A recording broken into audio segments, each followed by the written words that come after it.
अभिमन्यु युग के सवाल का जवाब देते हुए कहता है, क्योंकि कहते हैं कि पेड़ के अंदर ही आत्माएं अक्सर अपना निवास बनाती हैं और सुनसान जगह पर बैठी रहती हैं। जब आप उन जगहों पर पेशाब करते हो और यदि अनजाने में उनके ऊपर हो जाए तो मुसीबत आन पड़ती है। इसलिए पेशाब करने से पहले उनसे इजाजत ले लेना चाहिए, पूछ लेना चाहिए कि मैं यहाँ पर पेशाब कर सकता हूँ क्या। युग हंसते हुए कहता है, फिर आत्माएं क्या कहती हैं? यही कि मैं उठ जाता हूँ यहाँ से, तुम पेशाब कर सकते हो। यार युग, तू ना हर बात को मजाक में ले, बस सीरियसली मैं सच बोल रहा हूँ। अभिमन्यु कोठी के पास ही लगी झाड़ियों के पास चला जाता है और अपनी जिप खोलकर कहता है, मुझे पेशाब लगी है इसलिए मैं यहाँ पर कर रहा हूँ। अगर कोई अदृश्य शक्ति हो तो प्लीज चले जाए। इतना कहकर अभिमन्यु टॉयलेट करने लग जाता है। युग अभिमन्यु को वहीं पर छोड़कर कुएं के पास चला जाता है। कुएं के पास ही एक बाल्टी रखी हुई थी जो कि बहुत पुरानी लग रही थी, उस पर जंग लगा हुआ था। युग अभी कुएं के पास पहुंचा ही था कि तभी कुएं की घिरनी अपने आप घूमने लग जाती है। उसको लगता है कि वो घिरनी हवा की वजह से हिल रही होगी, इसलिए वो उस चीज पर ज्यादा ध्यान नहीं देता। युग कुएं के पास रखी बाल्टी को उठाता है और उसे कुएं के अंदर डालने लग जाता है। वो बाल्टी को कुएं के अंदर डालने ही वाला था कि तभी उसे कुएं के अंदर से झरने का पानी गिरने की आवाज सुनाई देने लग जाती है।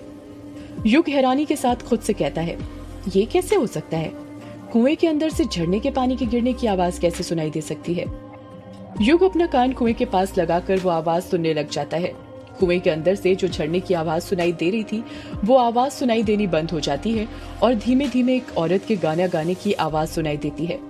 तन बदन में आग लगा दूं, मैं यक्षिणी तेरी प्यास बुझा दूं, तेरा मेरा मिलन होगा जब, अभिशाप खत्म होगा तब, बरसों से हूँ जागी तेरे इंतजार में, मैं यक्षिणी तेरे प्यार के इकरार में।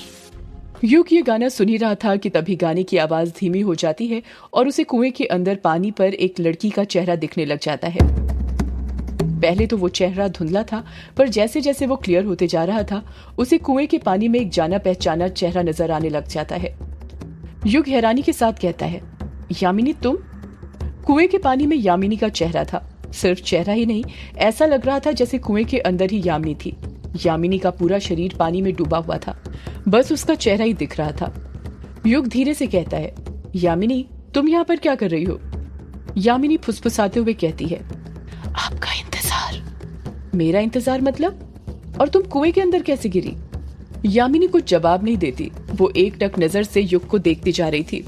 युग को तो अभी भी अपनी आंखों पर यकीन नहीं हो रहा था कि कुएं के अंदर यामिनी थी। तुम वहीं पर रुको, मैं अभी तुम्हें कुएं से बाहर निकालता हूँ, घबराना मत, मैं आ रहा हूँ। यामिनी धीरे से बड़े प्यार से कहती है, हाँ युग आओ, मेरे पास आओ, मेरे करीब आओ। युग कुएं के अंदर घुसने के लिए अपने पैर कुएं के अंदर डालने ही वाला था कि तभी उसे पीछे से अभिमन्यु रोक लेता है और उसका हाथ पकड़ते हुए कहता है, युग तू पागल हो गया है क्या? कुएं के अंदर क्यों कूद रहा है? युग कहता है, यार कूद नहीं रहा हूँ, बचा रहा हूँ। बचा रहा है पर किसे? यामिनी को। यार वो कुएं के अंदर है। यामिनी? कौन यामिनी? वही लड़की यार जिसके बारे में मैंने कल रात में बताया था, जिसने मेरी नदी पार करने में मदद की थी। अभी जब उसे देखा तो उसका नाम याद आया, वो कुएं के अंदर है। अभिमन्यु कुएं के अंदर देखने लग जाता है पर उसे कुछ दिखाई नहीं देता। वो युग पर भिन्नाते हुए कहता है, ये तुझे रात में कोई दौरे वौरे तो नहीं पड़ते ना? किस लड़की की बात कर रहा है तू? कुएं के अंदर तो कोई नहीं है। युग भी कुएं के अंदर देखते हुए कहता है, अरे यहीं पर तो थी, कहाँ गई? सच में अभिमन्यु यहीं पर थी, मैंने उससे बात भी की थी। यार युग देख, रात बहुत हो चुकी है, हो सकता है तुझको देर रात तक जागने की आदत हो इसलिए ऐसा हो रहा हो। वो चीजें दिखाई दे रही हो जो यहाँ पर है ही नहीं। युग अभिमन्यु की बात का कुछ जवाब नहीं देता है। उसे तो अब भी समझ नहीं आ रहा था कि उसके साथ क्या हो रहा है। अभिमन्यु कुएं के पास रखी बाल्टी उठाता है और उससे कुएं का पानी खींचकर बकेट में भर लेता है। युग अभी भी यामिनी के बारे में ही सोच रहा था। हो सकता है कि ये सब मेरा वहम भी हो, वरना यामिनी यहाँ पर कैसे आ सकती है, वो भी कुएं के अंदर। अभिमन्यु उसे हिलाते हुए कहता है, अरे कहाँ खो गया? मैं कुछ बोल रहा हूँ तुझसे। पानी भरकर हो गया, अब चले? हाँ चल जल्दी। युग और अभिमन्यु बकेट में पानी लेकर ग्रेवयार्ड कोठी में चले जाते हैं। जब वो वहां पर पहुंचते हैं तो देखते हैं कि कायर और कछुए ने मीठी शराब पी मारी थी। उन्होंने युग और अभिमन्यु का पानी लाने तक का इंतजार नहीं किया था। वो दोनों शराब पीकर जमीन पर ही पसर कर गहरी नींद में सो रहे थे। अभिमन्यु उन दोनों को देखते हुए कहता है, यार ये दोनों तो टल्ली हो गए, अब क्या करें? क्या करें मतलब? वही जो सोचा था, यक्षिणी के बारे में पता लगाते हैं। और कितना पता लगाएंगे यार, तूने देखा था ना उन लेजर लाइट्स को अपने आप जलते हुए, इसका मतलब ये है कि वो यहीं पर है, कहीं नहीं गई है। पर यक्षिणी, यार फिर यक्षिणी, तू तो यक्षिणी के पीछे हाथ धोकर ही पड़ गया है। हमें ये तो पता चल ही गया है ना कि यक्षिणी यहीं पर है। हाँ, पर ये तो पता नहीं चला है ना कि वो कहाँ पर है, किस कमरे में। यार रूम नंबर 666 में ही होगी ना।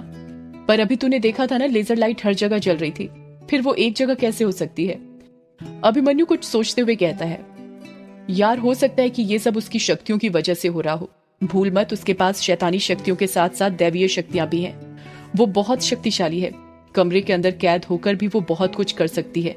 और ये ग्रेवयार्ड कोठी भी तो उसका दूसरा ठिकाना ही था, तो इस कोठी की चीजों पर तो उसका वश होगा ही ना। हाँ यार, बात तो तेरी बिल्कुल सही है, पर फिर भी जब तक मैं पूरी तरह क्लियर नहीं हो जाता कि यक्षिणी अपने कमरे में ही कैद है, मैं सेटिस्फाइड नहीं हो सकता।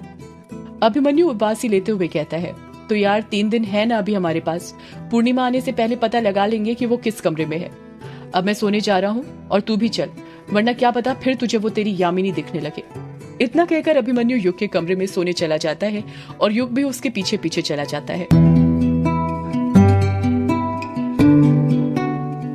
सुबह हो गई थी और सुबह के 7 बज रहे थे। अमोदिता और रजनी किचन में थे और नाश्ते की तैयारी कर रहे थे। अमोदिता गर्मा गर्म भजिए तल रही थी, जिसकी खुशबू से पूरा किचन महक रहा था।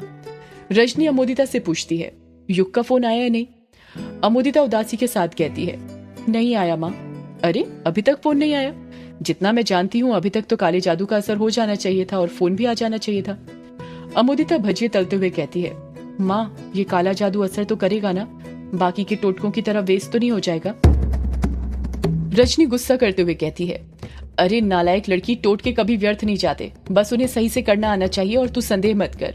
तू भगवान पर संदेह कर सकती है पर काली शक्तियों पर नहीं। तुझे नहीं पता कितनी शक्ति होती है इस काले जादू में। तू तो ये बता, तूने पुड़िया को चौराहे पर ही फेंका था ना? अमोदिता हिचकिचाते हुए कहती है, हाँ माँ, चौराहे पर ही फेंका था।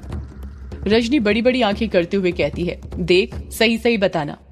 अमोदिता की जबान लड़खड़ाने लगती है और वो कहती है, हाँ माँ, वही फेंका था, कसम से। अमोदिता ने इतना ही कहा था कि उसका मोबाइल बजने लग जाता है। अमोदिता अपने मोबाइल की स्क्रीन देखते हुए कहती है, माँ युग जी का फोन है, वो फोन कर रहे हैं मुझे। रजनी भिन्नाते हुए कहती है, अरे तो मेरा मुंह क्या देख रही है, जल्दी उठा ना, फोन कटेगा तब उठाएगी क्या? अमोदिता फोन उठाते हुए बड़े प्यार से कहती है, हेलो युग जी। युग की घबराती हुई आवाज सुनाई देती है, हेलो अमोदिता, कहाँ पर हो तुम? मैं तो युग जी घर पर हूँ। तो अमोदिता जल्दी से जल्दी मेरे पास आ जाओ, मुझे तुम्हारी बहुत जरूरत है। जैसे ही अमोदिता युग के मुंह से ये बात सुनती है, वो खुशी से फूले नहीं समाती है और हड़बड़ाते हुए कहती है, हाँ युग जी मैं आती हूँ, पर हुआ क्या, आप बताएंगे? अमोदिता मैं अभी तुम्हें फोन पर कुछ नहीं बता सकता, तुम बस जल्दी से जल्दी मेरे पास आ जाओ, मुझे तुम्हारी सख्त जरूरत है। ठीक है युग जी, मैं अभी निकलती हूँ यहाँ से। हाँ अमोदिता जल्दी आना, मैं इंतजार कर रहा हूँ तुम्हारा यहाँ पर। युग का फोन कट हो जाता है। जैसे ही फोन कट होता है, अमोदिता खुश होते हुए रजनी से कहती है, माँ आपने तो बिल्कुल ठीक कहा था, युग जी तो मेरे ही नाम की माला जपते जा रहे हैं। वो तो रुक ही नहीं रहे थे, कह रहे थे जल्दी से जल्दी मेरे पास आ जाओ, मुझे तुम्हारी सख्त जरूरत है। ये काला जादू तो सच में काम करता है। देखा मेरे काले जादू का कमाल। अब तू देर मत कर, जल्दी जा और देख कर आ युग को किस चीज की जरूरत है, और सुन उसे जो भी चाहिए हो दे देना। रजनी की बात सुनकर अमोदिता शर्माने लग जाती है। रजनी अमोदिता पर गुस्सा करते हुए कहती है, अरे तू तो अभी से शर्माने लग गई। मेरी बात ध्यान से सुन ले, ज्यादा शर्माना वरमाना मत, जो मांगे बिना सोचे समझे दे देना। मेरा मतलब समझ रही है ना तू? ये आजकल के लड़के बड़े उतावले होते हैं। बस एक बार युग एक गलत कदम उठा ले, फिर देखना कैसे तेरी उसके साथ शादी करवाती हूँ। ठीक है माँ, मैं जाती हूँ, आप फिक्र मत कीजिए, मैं आपको शिकायत का मौका नहीं दूंगी। इतना कहकर अमोदिता वहां से ग्रेवयार्ड कोठी की ओर जाने के लिए रवाना हो जाती है। जैसे जैसे उसके कदम ग्रेवयार्ड कोठी की ओर बढ़ते जा रहे थे, उसके मन में ख्याली पुलाव पकते जा रहे थे। वो सोचती जा रही थी कि युग ने उसे ग्रेवयार्ड कोठी में क्यों बुलाया था, आखिर वो उसके साथ क्या करने वाला था। कुछ ही देर में वो ग्रेवयार्ड कोठी पहुंच जाती है और दरवाजा खटखटाती है। जब दरवाजा खुलता है तो वो देखती है कि दरवाजे पर कछुआ खड़ा हुआ था। अमोदिता युग के बचपन के सारे दोस्तों को जानती थी, क्योंकि वो भी बचपन में युग के साथ ही स्कूल में पढ़ा करती थी। युग के दोस्त भी उसे पहचानते थे। अमोदिता कछुए को ग्रेवयार्ड कोठी में देखकर शॉक्ड हो जाती है और अपना मुंह फाड़ते हुए नेपाली में कहती है, अरे कछुआ तिमी, यहाँ के तपाई गदे हुनुन छे। कछुआ अमोदिता को बताता कि वो यहाँ पर क्या कर रहा है उससे पहले ही युग की आवाज सुनाई देती है, अरे अमोदिता तुम आ गई, जल्दी आओ अंदर। युग की आवाज सुनकर अमोदिता झट से कोठी के अंदर चली जाती है। कोठी में वो देखती है कि वहां पर युग खड़ा हुआ था। युग को देखकर ऐसा लग रहा था कि वो बड़ी बेसब्री से अमोदिता का ही इंतजार कर रहा था। युग अमोदिता का हाथ पकड़ते हुए कहता है, जल्दी चलो मेरे साथ मेरे कमरे में। अमोदिता मनी मन सोचने लग जाती है, माँ ने जैसा कहा था ये तो बिल्कुल वैसा ही हो रहा है। युग जी तो बहुत तेज निकले, मुझे सीधे कमरे में ले जा रहे हैं और इन्हें तो शर्म भी नहीं आ रही, अपने दोस्तों के सामने ही ऐसा बोल रहे हैं। चलो अच्छा ही है, मेरे पास सबूत भी रहेगा कि युग जी के दोस्त भी वहीं पर थे जब वो मेरे साथ वो सब कर रहे थे। हॉल से युग के कमरे तक जाते जाते न जाने कितने मन घड़ंत ख्याल अमोदिता के मन में आ गए थे और वो तो अभी भी यकीन नहीं कर पा रही थी कि काले जादू ने अपना काम कर दिया था, युग को उसका दीवाना बना दिया था। जब अमोदिता युग के कमरे में पहुंचती है तो देखती है कि युग के बिस्तर पर अभिमन्यु और कायर थे। कायर लेटा हुआ था और अभिमन्यु ने उसके दोनों हाथ पकड़े हुए थे। ऐसा लग रहा था जैसे वो उसे कहीं जाने से रोक रहा हो। कायर अपने चेहरे पर एक अलग ही मुस्कान लाते हुए कहता है, अमोदिता, अमोदिता, मेरी अमोदिता। कायर अमोदिता का नाम बार बार बड़बड़ाया जा रहा था और अभिमन्यु अपने हाथों से उसका मुंह बंद करने की कोशिश कर रहा था। अमोदिता युग से कोई सवाल पूछती उससे पहले ही युग कहता है, वो अमोदिता देखो ना, ये कायर को क्या हो गया है, जब से उठा है तुम्हारे नाम की ही माला जपे जा रहा है। युग अपनी बात पूरी करता उससे पहले ही कछुआ बीच में टोकते हुए कहता है, हाँ अमोदिता, इतना तो कोई भगवान को याद नहीं करता जितनी बार सुबह से इसने तुम्हें कर लिया है। युग अपनी बात को आगे जारी रखते हुए कहता है, मैंने सोचा इसे डॉक्टर के पास ले जाऊं, फिर ये अभिमन्यु ने बताया कि आसपास के गांव में तो कोई डॉक्टर ही नहीं है, तुम ही हो जो सबका इलाज करती हो। फिर मुझे याद आया कि तुम्हारा नंबर कल सेव किया था मैंने, इसलिए तुम्हें यहाँ पर बुला लिया। अब तुम ही देखो क्या हुआ है इस कायर को। अभिमन्यु अपना हाथ दबाते हुए कहता है, हाँ अमोदिता, मैं तो थक गया हूँ इसे पकड़कर बैठने में। अगर इसे पकड़ता नहीं तो ये सीधा तुम्हारे घर आ जाता। पता नहीं क्या हुआ इसे, तुम्हारे ही नाम की रट लगाए हुए है। युग की बातें सुनकर अमोदिता दंग हो गई थी। वो यही सोच रही थी कि जो काला जादू युग पर होना चाहिए था वो कायर पर कैसे हो गया था, ऐसा कैसे हो सकता है।